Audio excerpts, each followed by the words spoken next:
Bom dia, meus amados irmãos, a graça e a paz do Senhor Jesus, louvado seja o Senhor, um dia que o Senhor mesmo escolheu para ser o dia em que nós adoramos o seu santo nome. E, inclusive, adoramos por meio de Cristo, aquele que o Evangelho nos revela. E nós estamos em Mateus, capítulo 3, versículo 13 a 17 hoje. Diz assim: Por esse tempo, dirigiu-se Jesus da Galileia para o Jordão, a fim de que João o batizasse. Jesus, ele está se preparando para o início de seu ministério. E tudo o que ele precisa é cumprir a vontade do Pai. O Senhor Jesus, ele está obedecendo desde o princípio. Portanto, Jesus nasceu puro. Jesus foi um bom filho, fez tudo do jeito certinho. Lembre-se, ele não tinha pecado, ele não tinha corrupção na natureza humana, apenas a imagem de Deus, então completamente puro, a semelhança de Adão e Eva antes da queda. Então, ele fez tudo certinho. Ele foi vivendo conforme a vontade do Senhor e cumprindo tanto a lei que Deus deu a Israel, pensando em todos os aspectos moral, civil e o cerimonial, mas ele também estava fazendo tudo certinho no que diz respeito à aplicação de toda esta lei à vida diária.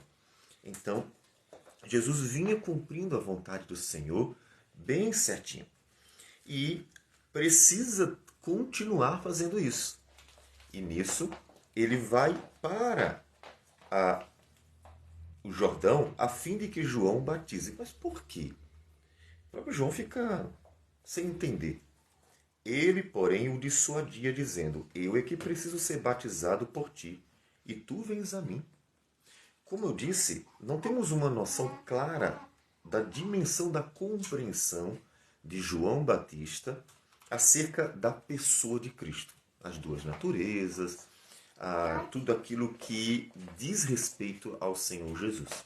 Inclusive, até mesmo, o como se daria plenamente o sacrifício dele, a entrega dele para perdoar os nossos pecados. Mas João tinha, com certeza, a compreensão de que o Senhor estava enviando naqueles dias o Messias, que aquele que estava diante dele era o Messias prometido. Era o Messias prometido, conforme, inclusive, em Mateus começa dizendo: filho de Davi, filho de Abraão. Então, este é o filho de Davi, é o filho de Abraão. É o Messias. Então, é aquele que reinaria para sempre, é aquele que é o filho da promessa, é também aquele que pisaria a cabeça da serpente. Ele é a pessoa que se esperava há tanto tempo. E João Batista sabe que ele é apenas um intermediário. Ele está preparando. Diante dele está alguém muito superior. Muito superior. E quando ele vem para ser batizado, eu é que preciso porque eu é que sou inferior. Ele havia dito isso. Eu não sou digno de desatar as correias da sandália, da sua sandália. Não, não sou digno. Eu não sou digno de nada em relação ao Senhor. Então ele resiste. Não posso batizá-lo. Não posso. É o Senhor que deveria me batizar. Porque eu me sinto inferior. Eu sou pecador. Eu preciso de ti. E não o contrário. Mas por que Jesus estava lá? Já que o batismo de João Batista, ele apontava para a ideia da lavagem, da limpeza, da purificação. Essa era a ideia do batismo. Que precisamos lembrar, não é o batismo de Jesus. O batismo que Cristo nos ensinou não é apenas um sinal de purificação.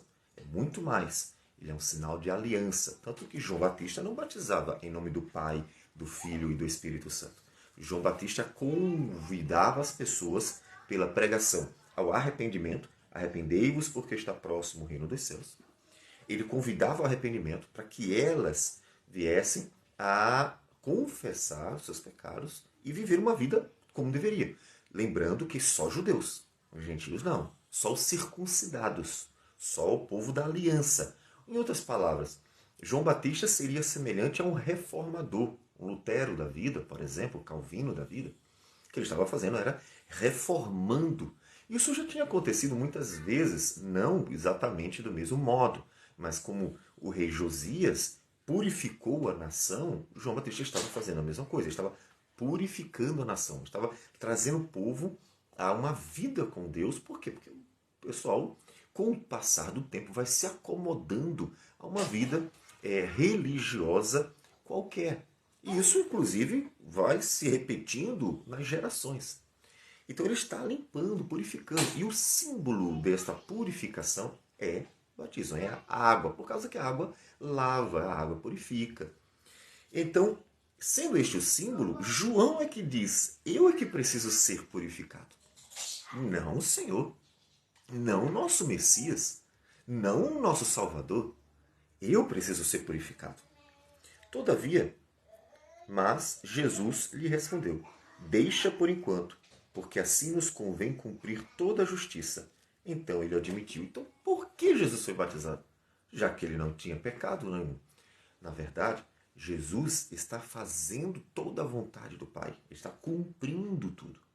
Então, nós podemos dizer que o batismo de Jesus tem dois elementos fundamentais. Primeiro, Jesus está cumprindo a justiça. Se o Pai quis que João Batista aparecesse pregando e batizando, Jesus vai lá e cumpre aquilo que Deus quis. Em outras palavras, Jesus está sendo um filho obediente.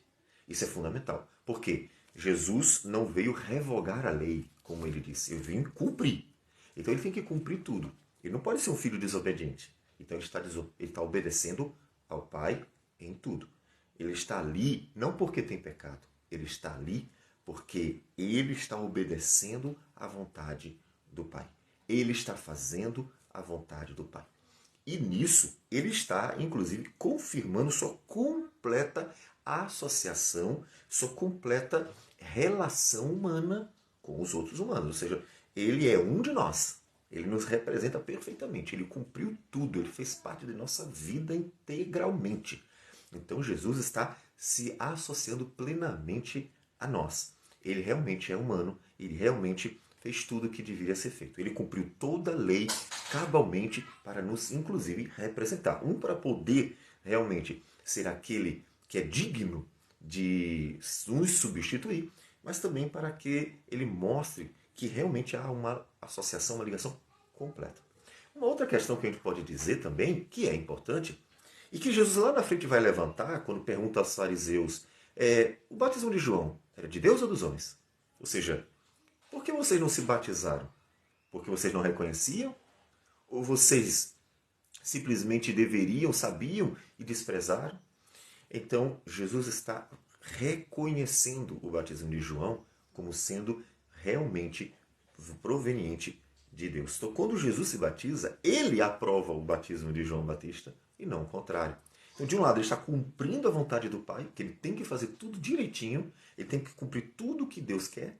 Do outro lado, ele está reconhecendo. Ele termina credenciando, por ser o Filho de Deus, o batismo de João Batista. E, batizado, versículo 16, diz, saiu logo da água, e eis que se lhe abriram os céus, e viu o Espírito de Deus descendo como pomba, vindo sobre ele. E eis uma voz dos céus que dizia, este é o meu Filho amado, em quem me comprazo. Então, nós vemos, naquele momento em que ele está cumprindo a justiça, inclusive é um momento crucial, porque o Senhor Jesus, que está no período anterior ao ministério, preparação, ele tem no batismo a penúltima etapa, na verdade, da preparação. Logo depois, verá a tentação, e ali ele vence, e em seguida ele vai começar a jornada ministerial. Ou seja, ele está terminando a preparação para começar o ministério da pregação.